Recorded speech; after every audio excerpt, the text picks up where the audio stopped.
I hope to God that we get Kodak Aerochrome, because Jason from Grainy Days is going to be drinking that Mountain Dew for every single day that they don't make it, and he'll probably die in 30 straight days of drinking it. So hopefully they can finish it in 29, because I would like to see 29 days of him drinking that.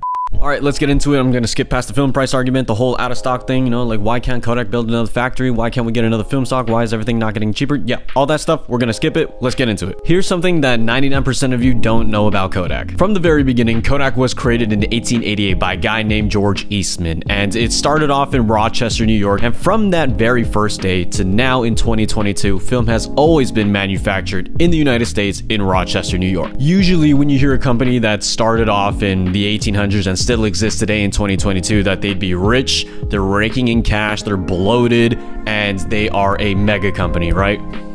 No.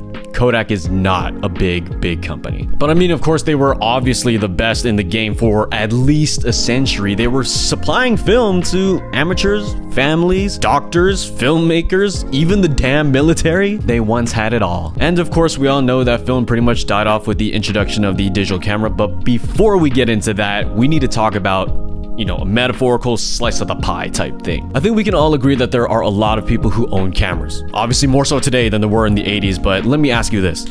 What percentage of these camera owners are professional photographers or people who make $1 off of their photos?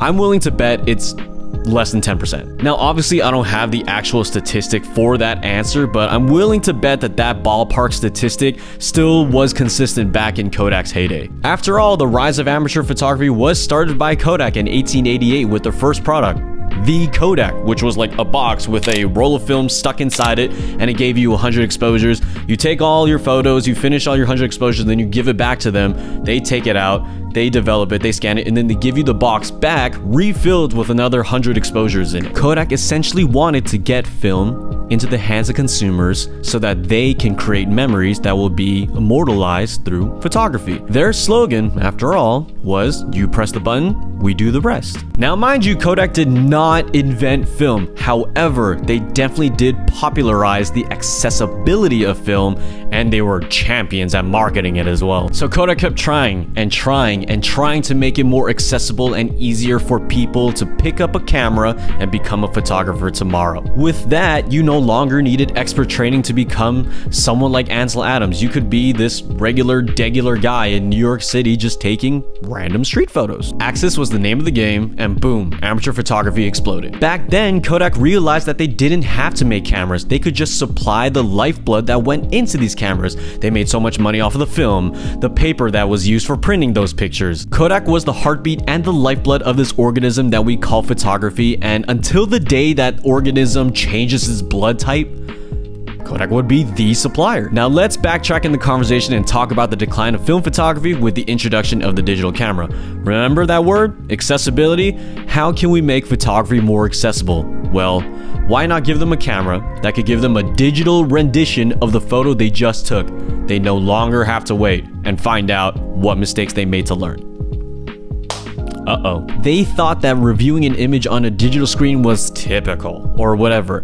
They believed that the consumer still wanted to get that physical feeling of printing out a picture and feeling your photo.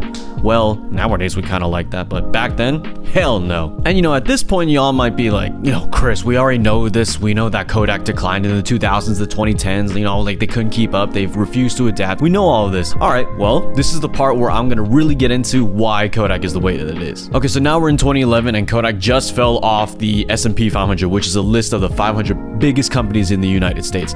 And like, you know, boo-hoo, right? Who cares? Corporate America, da-da-da. The story continues. Later in 2011, the stock price of Kodak fell more than 50%, and I think it was like around 54 cents per share. But the New York Film Company finally hit rock bottom in 2012 when they filed for Chapter 11 bankruptcy. In 2013, Kodak exited bankruptcy, which is not that long ago, and they had to break up the company. They had to sell off some of the stuff, kind of like how Marvel had to sell off some of their comic book entities, their licenses to other studios like Spider-Man to Sony, X-Men and Fantastic Four to Fox. They had to stay afloat, and Kodak did the same. So Kodak had to break up into two main companies, Kodak Alaris Alaris and Kodak Eastman. Kodak Alaris is the one that's actually in charge of all the still photography, all the film rolls that you and I are using for like Portrait 400, Portrait 160, Ektar, all that jazz. Kodak Alaris is in charge of all of that.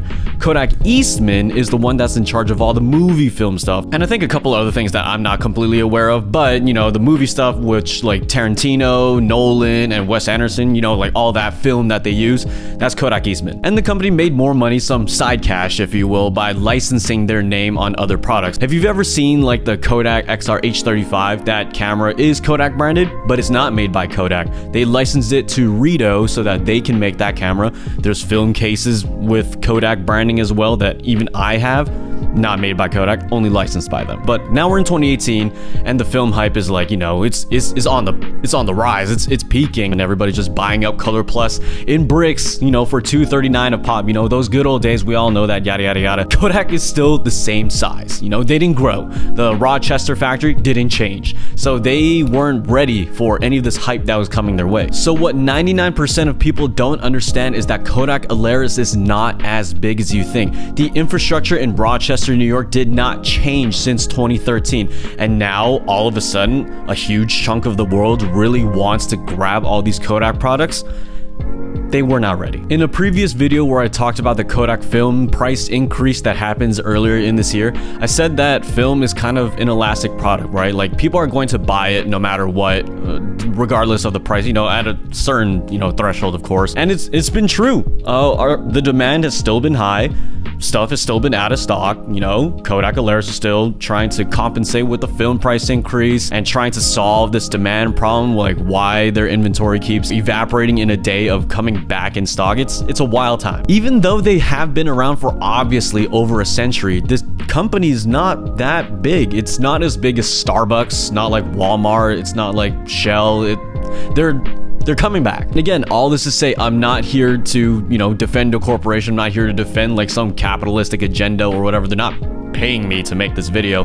I'm just kind of informing you through some weird, you know, form of journalism, just so that the community that I'm a part of, that you're a part of, we can have a level of understanding of why things are the way that they are and how it's kind of not as bad as we think. Like, I'm simply trying to inform you of the reality of the situation, and I want the same things as you, right? Like, I want them to lower the prices. I want the inventory to stop running out every 2 months. I hope to God that we get Kodak Aerochrome, because Jason from Grainy Days is going to be drinking that Mountain Dew for every single day that they don't make it, and he'll probably die in 30 straight days of drinking it. So hopefully they can finish it in 29, because I would like to see 29 days of him drinking that. And that's all I have for you in today's video. That's me, Journalism Chris, or kind of, sort of. Hope you guys liked that video. Sub, like, comment. Tell me what you think about this whole entire situation, and I will see you guys in the next video.